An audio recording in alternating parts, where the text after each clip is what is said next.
დავით დადიანისა და ეკატერინე ჭავჭავაძის მიერ მე-19 საუკუნეში გაშენებული ზუგდიდის ბოტანიკური ბაღი განადგურების პირას არის. თითქმის 6 წელია უნიკალური ჯიშის ხეებისთვის არავის მოუვლია. ზუგდიდის მოსახლეობა ბოტანიკური ბაღის განადგურების გამო შეშფოთებას გამოთქვამს და ხელისუფლებას მისი დაცვისკენ მოუწოდებს.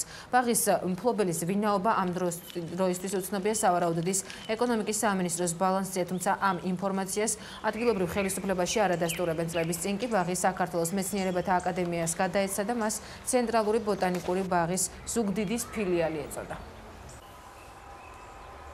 უკვე 5 წელია ამ უნიკალურ ბაღს პატრონი არ ყავს, არც დირექტორი, არც მომლელები. იქ ეკალბარდით არის სცენარიული საფარი დაფარული, ზაფხულობით ქვეწარმავლებია მომრავლებული და არის საშინელი მდგომარეობა. გაირკვა ასეთი რამ, რომ ერთ დროს იყო საქართველოს მეცნიერებათა აკადემიის დაქვემდებარებაში, შემდეგ ახლა მის მერე ვის გადაეცა ზუსტად დადგენილი არ არის. ამბობენ რომ არის ეკონომიკის სამინისტროში. მე გულშემატკივარი ვარ, ზუგდიდი დელეგაცია ვარ და გურიელი მტკივარ, რომ ასე განადგურებულია ბაღი. ამისანა ბოტანიკური ბაღი უნდა იყოს რაღაც არანორმალურად სუფთა, არანორმალურად მოვლილი, ძალიან ისეთი ეს ჩვენი სიამაყეა ბოლოს და ბოლოს სამეგრელოს.